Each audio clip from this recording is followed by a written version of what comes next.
Pigil ni Andrew ang hininga habang pinapanood sa telebisyon ang panayam kay Ashley Smith sa isang showbiz entertainment program. Totoo pa ang balita nakita kay ni Andrew Madrigal na nagde-date? Tanong ng interviewer. Ngumiti si Ashley. Yes, it's true. Pagkumpirma nito. Is he courting you? May something ba sa pagitan ninyo? Actually, kami na. Buong pagmamalaking sagot ni Ashley. Really? Napakaswerte mo naman. Kailan pa? Bago lang kami. Maikling tugon ni Ashley. No offense meant Ashley pero kilala si Andrew Madrigal sa pagiging playboy. Sa palagay mo, seryoso ang relasyon ninyo? At di ka niya ibibilang sa mga babaeng pinaglaruan lamang niya? Saglit na kumulimlim ang anyo ni Ashley, pero nagliring umiti ito. I don't think so. Anito. Pinatay na ni Andrew ang telebisyon. Naikuyom niya ang kanyang mga kamay. Di niya akalaing sasabihin ni Ashley ang mga sinabi nito. Wala ayon sa usapan nila. So, si Ashley Smith palang bago mong biktima. Wika ni Vince. Hindi rin na malayan ang pagdating nito. Nagkibit balikat siya. Nakangiting umupo ito sa visitor's chair. What happened? Kahapon lang yon pare. Napansin ko na may tama siya sa akin. She is pretty and sexy.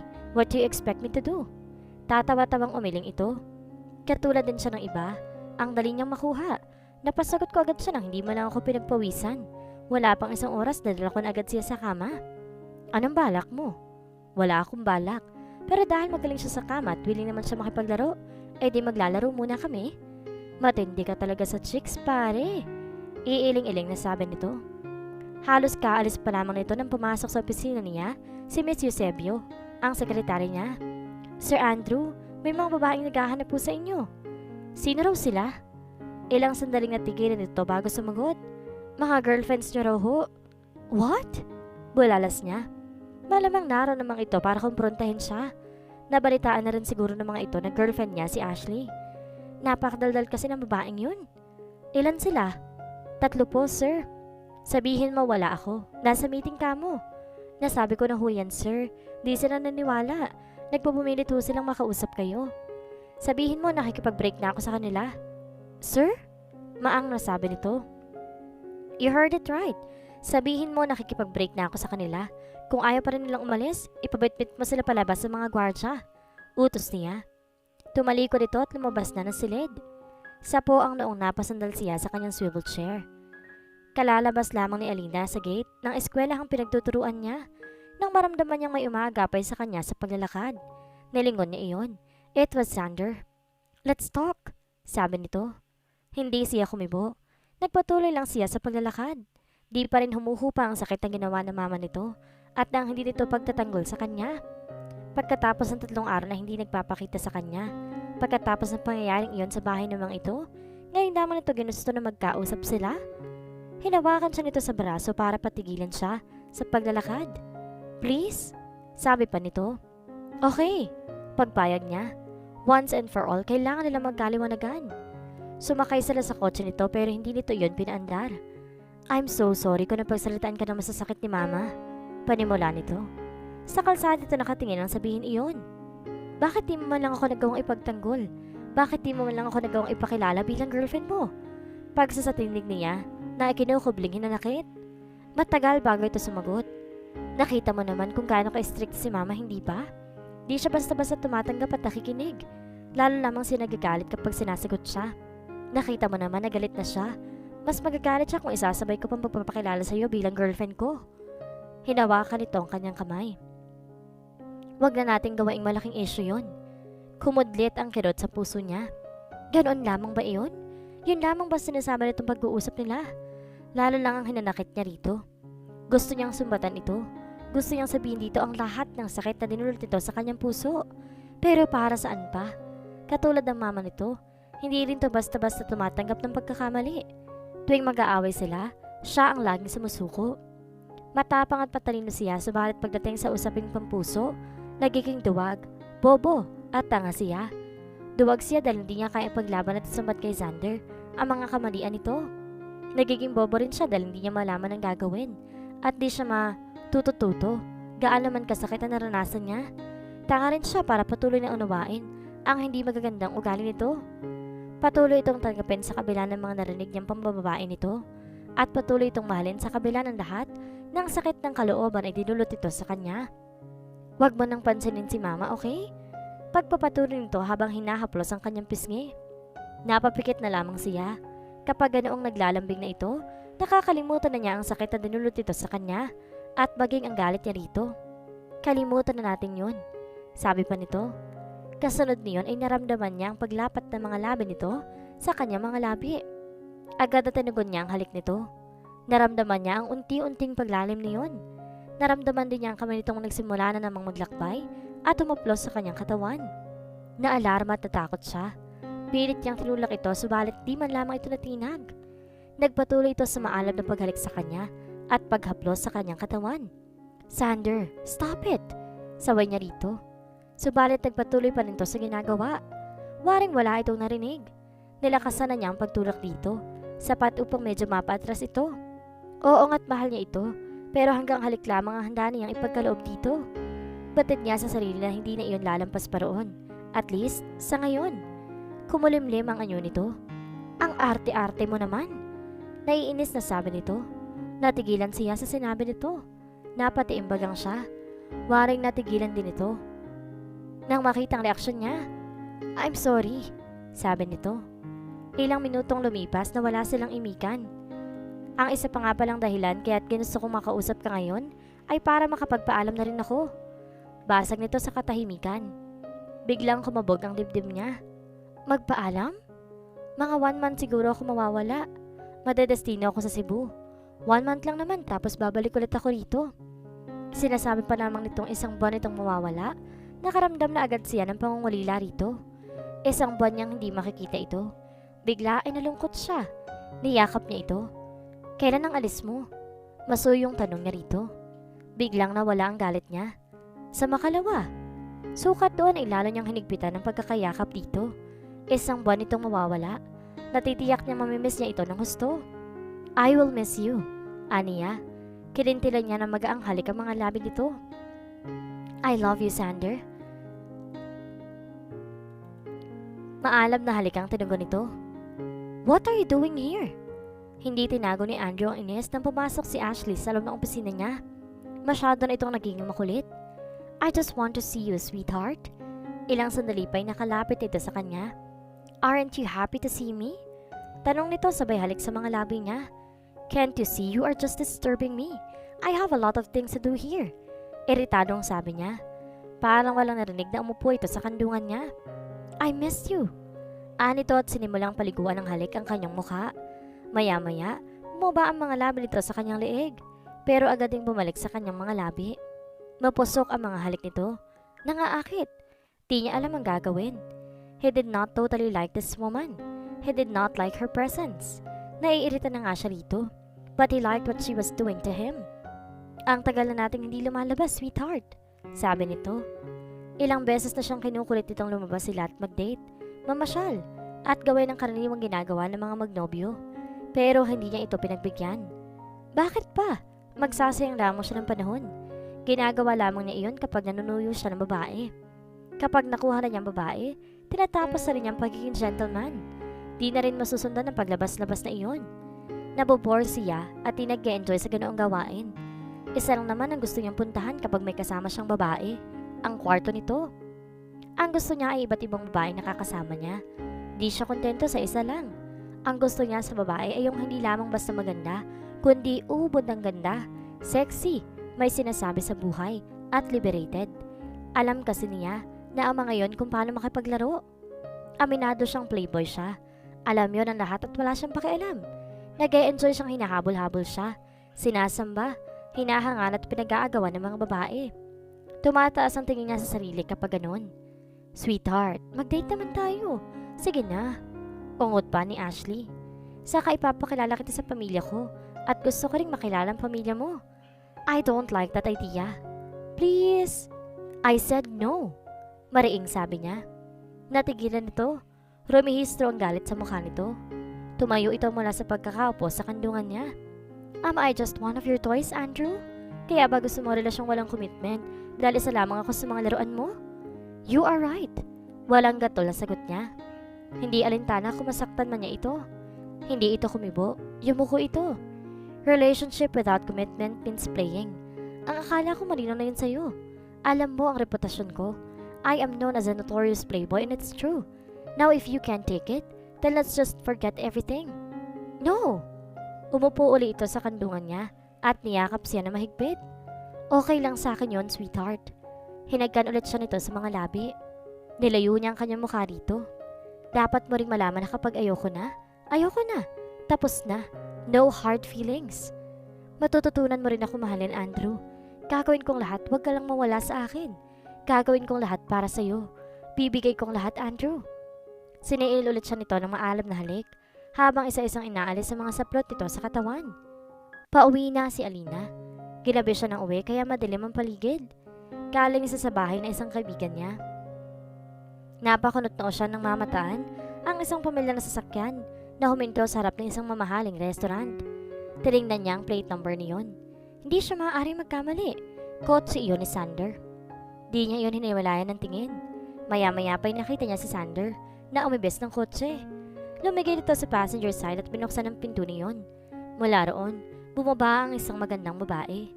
Inalalay nito ni Sander sa pagbaba at magkahawak kamay na pumasok ang mga ito sa restaurant. Hindi may paliwanag na sakit ang naramdaman niya ng mga sandaling iyon. Ang sabi nito sa kanya isang buwan itong madedestino sa Cebu. Base sa kwento nito na nagdaang araw pa, ay dapat ito nakaalis. Pero ito, nakita itong may kasamang ibang babae. Niloko siya nito. Nagsinungaling ito sa kanya. Ngaling-ngaling sugurin niya ito at pamukha rito ang pagsasinungaling at panloloko nito sa kanya. Pero hindi niya kaya. Kapag puso na talaga ang involved, nagiging duwag at mahina siya. Iilan lamang silang pasahero ng jeep at ang ilan ay natutulog pa, kaya hindi na niya pinigil ang pagpatak ng kanyang mga luha. Masyado na siyang nasasaktan ni Sander.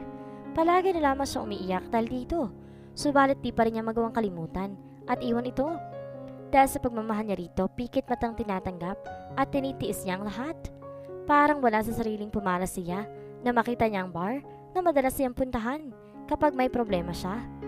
Maya-maya pa'y nasa loob na siya niyon. Inukupo niya ang isang bakanting mesa na pandalawahang tao at umorder ng alak. Baka sakaling maibsan iyon na nadarama niyang sakit. Baka sakaling nakalimutan niya kahit sandali lamang ang mga problema niya. Kasalukuyan siyang umiinom nang lapitan siya ng isang gwapong lalaki.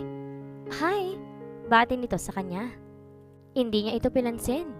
Mag-isa ka lang ba? Tanong nito. Nakita mo ba na may kasama ako? Mataring tanong niya. Ang sungit mo naman. Naniniguro lang ako.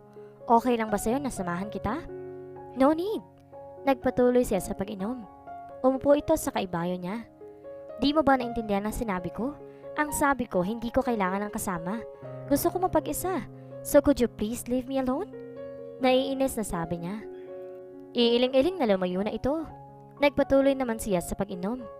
Kanina pa ba kayo? Tanong ni Andrew kina Jethro at Vince na nataniyang na umiinom na. Medyo, tugon ni Vince.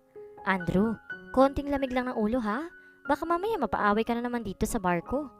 Nakangiting sambit naman ni Jethro. I will try. Pabirong tugon niya. Umupo na rin siya at uminom kasama ng mga ito. Napadako ang tingin niya sa magandang babaeng nasa mesang katapat nila. Mag-isa itong umiinom. Simple lamang ang suot nito subalit kakaiba ang angking ganda nito. Kapansin-pansin iyon. Napakunot noo siya. Parang nakita na niya ito. Pinilit niyang hagilapin sa kanyang alaala kung saan niya ito nakita. It is her. Aniya ng alalang ito ang babaeng nakasagutan niya nang bunggoy na isang pampasaherong jeep ang kotse niya. Hinding-hindi niya ito makakalimutan. Napakaganda niya, hindi ba? Bulong sa kanya ni Vince. Hindi siya kumibo. Sa tingin ko, hindi ka uubra sa isang yan, pare. Ani Jethro. Ako? Hindi uubra? Nagpapatawa ka ba? Naiinis na sabi niya. Wala pong babaeng tumanggi sa kanya. Paminsan-minsan lang nagpupunta rito ang babaeng yan at palagi siya nag-iisa. Maraming lalaki nagtangkang lumapit at bumorma sa kanya pero binaliwala niya. Lahat. Pagkukwento ni Jethro. Nilapitan ko nga rin yan kanina. Sinungitan lang ako. Sabi naman ni Vince. Really? How interesting. Let's see. Tinawag niya ang waiter. Nakikita mo ba ang babaeng yan? Tinuro niya ang babae. Tumango ang waiter. Bigyan mo siya ng wine. Sabihin mo may nagpapabigay. Tumalima ito. Hindi nagtagal, nagbalik ito. Sir, hindi ho tinanggap eh. Kahit ho pinagpilitan ko, ayaw talaga. Balik ko na lang ako sa nagpapabigay.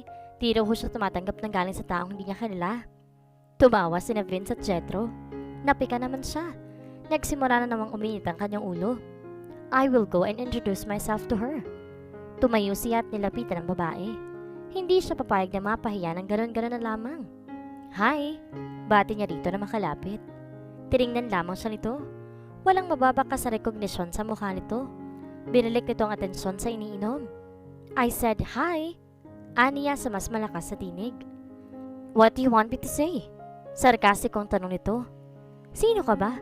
At anong problema mo? Pagpapatuloy nito. Uminit ang ulo niya. Napakataray talaga nito. Pero pilit na kinontrol niya ang sarili. You don't know me? Hindi. Bakit? Sino ka ba para makilala ko? Ano ba ang kailangan mo sa akin? Gusto ko lang magpakilala, miss. Ako lang naman si Andrew Madrigal. Nilahad niya rito ang kanang kamay. Tinignan lamang ito iyon. Kaya pala, you are the mighty and famous Andrew Madrigal. Sarcastic kong sabi nito. Ano ngayon ang gusto mong gawin ko, Mr. Madrigal? Gusto mo bang kiligin ako at magtatalon sa tuwa?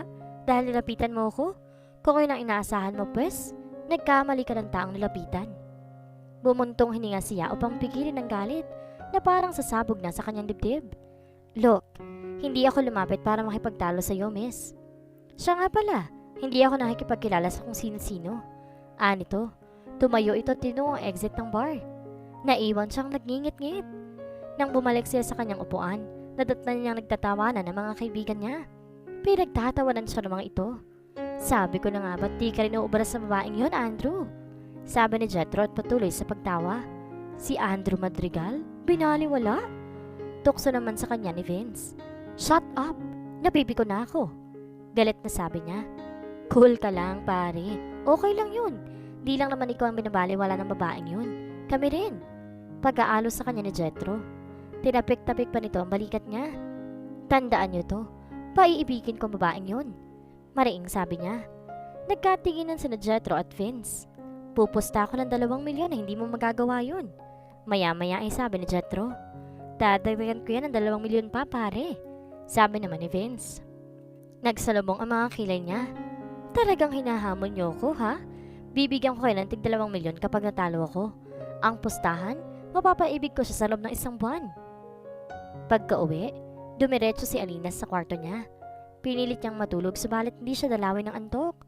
Naalala pa rin niya si Sander at ang babaeng kasama nito. Maya-maya biglang pumasok sa isip niya si Andrew Madrigal. Natatandaan niya ito. Hindi niya ito makakalimutan dahil ito ang hambog na lalaking nakasagutan niya noon dahil sa pagtatanggol niya sa driver na ininsulto at sinigaw-sigawan nito. Kilala ang mga Madrigal sa lipunan. Batid niyang napakayaman namang ito at kilala si Andrew Madrigal bilang playboy at hambog. Kumukulo talaga ang dugo niya sa lalaking yon na napakasama na ugali. Pero ang hindi niya may kakaila sa sarili ay ang katotohanan sadyang napakagwapo nito. Di niya maintindihan kung bakit nagiging erratic ko ang tibok ng kanyang puso tuwing masisilayan niya mukha nito. Di na niya gustong tuklasin pa o alamin ang kasagutan doon. Basta't ang alam niya, kumukulo ang dugo niya rito. Oh, Andrew, bakit sambakol ang mukha mo dyan? Tanong sa kanya ng kuya Kiko niya. Nadatnan siya nitong umiinom sa bar ng mansyon nila. Tumabi ito sa kanya at tagsalin din ng alak sa kupita. May problema ba? Tanong nito pagkatapos nagukay ng sinaling alak. Nakakapikon siya, bro. Ilang beses niya akong pinapahiya. Naiinis na sabi niya. Who are you talking about? Nakakunot noong tanong niya. Yung babaeng sinagot-sagot ako nung mabunggo na sinasakay ng pampasayrong jeep ang kotse ko. Ako na nga lumapit sa kanya kanina. Di ba naman tinanggap ang pagpapakilala ko at inonsulto pa ako? So, babae pala ang problema mo. Kailan ka pa natutong mamroblema sa babae? Nakangiting tanong nito. Masyado na kasi niyang hinahamon ng pagkalalaki ko. Napakaraming babae dyan na nagkakandarapang mapansin ko at makilala ako pero siya, binaliwala lamang ako. Nakangiting umiling-iling ito. Di raw niya ako kilala, kuya. Nakakapikon talaga. Sinong hindi nakakakilala kay Andrew Madrigal? Patuloy na panggagalaitin niya. Tumawa ito. Malay mo, hindi ka nga talaga niya kilala. Imposible. Kilala tayo ng lahat. Di bale, ipapaalam ko sa kanya kung sino talaga ako. Kailangan niyang malaman kung sino si Andrew Madrigal na binaliwala niya. Tumawa uli ito. Iba na yan, Andrew. Di kaya na-inlove ka na sa babaeng yon? Napatingin siya rito. Seryoso ang anyo nito. Ako? May in love sa babaeng yun? Imposible. Siya ang paiibigin ko. Eh paano kung di mo siya mapaibig? Parang di mo ako kilala, kuya. Wala pang babaeng hindi ko napaibig. Lalo't may 4 na milyon akong taya. What? Ngumiti siya. Nagpostahan kami ni na Vince at Jetro. Mananalo ako ng 4 na milyon kapag napaibig ko ang supladang babaeng yun. Tig 2 milyon naman ang ibibigay ko sa kanila kapag natalo ako. Umiling-iling ito. Nagsisimula ka na naman sa paglalaro mo. Mag-iingat ka at baka sa huli, ikaw rin ang maging talunan. At dito na po nagtatapos ang ikalawang kabanata ng ating kwento. Salamat po!